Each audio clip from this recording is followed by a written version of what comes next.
Okay, so this is from Calabogie Brewing Company, guys. Calabogie Brewing Company here in Ontario. I really know nothing about Calabogie Brewing Company. It says it's handcrafted with pride in Calabogie, Ontario. So I'm going to assume that they actually are a brick and mortar brewery. I've never actually... I haven't been in Calabogie in a very long time. Last time I was there was to visit my uncle, who no longer lives in Calabogie. 4.7% alcohol, and yeah, this is a Front Porch Kolsch style ale, so not really a full-on Kolsch, I guess. A whole bunch of writing on here, but the colors aren't very very good for me to read it. My boxer's coming over to say hi. Hello, Boris.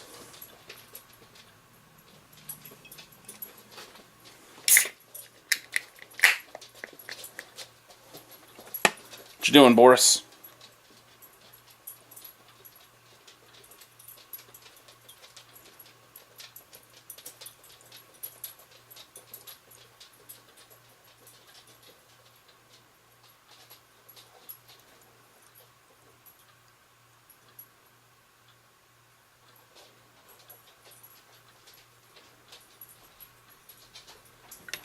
It's a lot of head.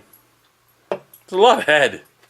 I wasn't pouring that aggressively, and I mean, I was pouring not on the proper angle, but I didn't think my angle was that far off. So, lots of carbonation in what's there.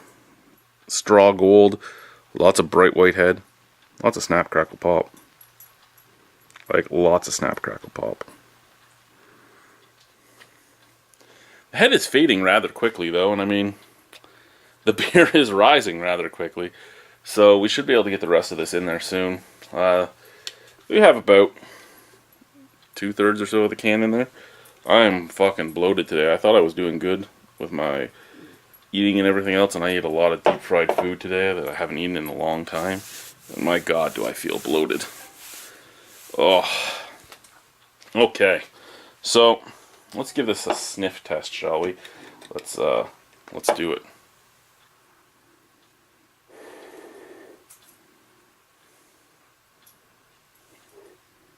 Yeah, it's basically kind of smells like a Euro lager, a Pilsner, a Kolsch, everything it's supposed to smell like. A little bit of straw, a little bit of an almost sulfuric scent. A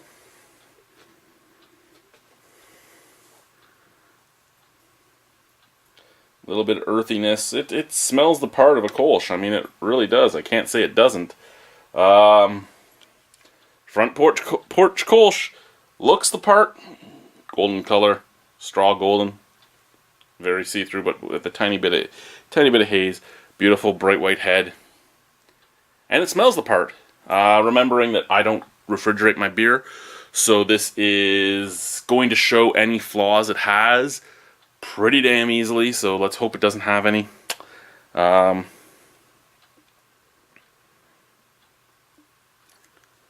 Just the tiniest bit left in the can. Tiniest bit left. I'll go try and get it in there without having any spillage. There we go. Oh, you're looking right at the Silversmith label, but I'm not going to switch hands. Cheers, guys. Now I'm going to switch. Down the hatch.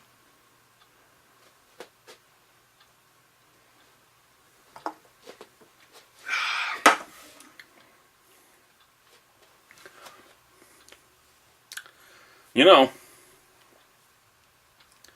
Calabogie is a small town. Like a lot of small towns, there will be a lot of people that will support local. And there will be a lot of people, at least for beer, that are only drinking things like Canadian 50, Old Vienna, Brador, Labatt. Did I say Molson? Labatt 50. Blue. Just the old beers, maybe even ice. Just the old beers from the 70s, 80s, and 90s that are mainstays in Canadian culture now. That's what you're going to find a lot of people, a lot of the older people drinking in places like Calabogie, Renfrew, Arnprior, all those type of things. When you open up a small brewery there, you do have a good chance of doing really well. Because you will have the people that, again, support local. You know, they'll go to farmers markets, they'll do this, they'll do that. They want to support local. However, at the same time, if you want to succeed in those markets, you have to make a beer that is very approachable to people that are used to not drinking craft beer. I mean, this isn't a brewery opening up on the outskirts of Toronto. This isn't a brewery opening up on the outskirts of, well, sort of on the outskirts of Ottawa, I guess, if you think of it like that. But I mean, it isn't a brewery opening up on the very, very outskirts of a major city, or a brewery opening up in a major city, or in a not major city, but still a city with a huge population. This is a place that has to know its clientele and has to serve that clientele. That doesn't mean you're not going to do some nice one-offs every once in a while for yourself or for other craft beer drinkers, but your mainstay beers are going to be fairly mainstay. This is fairly mainstay. I mean, even for a Kolsch, and I mean, I don't say this to be mean or anything like that. Even for a Kolsch, and remembering I don't refrigerate my beers so that it's not cold, this is a pretty tasteless beer. It is, it has some nice straw flavor on the back end, some nice grassy, like cut grass notes, a little bit of earthy notes, and up at the forefront, just a little bit of straw again. I mean, it's very, very inoffensive and very easy drinking. You get this thing cold, and I could put down cans upon cans of this without even thinking. And I mean, also tiniest touch of a fruity note on the back end. Not apple, but I can't put my finger on it, but there's the tiniest touch of fruitiness at the back end. But yeah, if this was cold, I could put down a 12-pack of it easily. And I mean, that's kind of what you want for this beer style in this type of environment, in a rural environment. I mean, I'm not trying to badmouth anybody, because a lot of people in rural environments get mad at me when I talk about, I grew up in fucking Arnprior, okay? I know what it's like growing up in a small town. There's a lot of drinking. Don't sit there and fucking sugarcoat it and be like, no there isn't, you're making us look bad. There's a lot of drinking. There's a lot of drinking in a lot of rural towns, because there's nothing else to do. Usually, maybe you'll be lucky and there'll be a movie theater. Maybe there'll be a mall for the kids to hang out in. And by kids, I mean people from the ages of 16 and up, because that's basically the king of underage drinking too. And once you get older, there's still nowhere to go. Maybe there's some good watering holes. Oh yeah, that's drinking right there. Again, maybe there's a few places that they can go, but for the most part, in rural Ontario, in rural anywhere, there isn't much to do.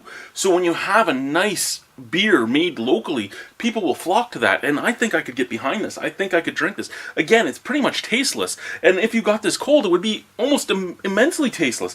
But it's local, it's fresh, it's well made, there's no faults in it. I actually like this. I would give this a 7.5 out of 10, and I would buy this again.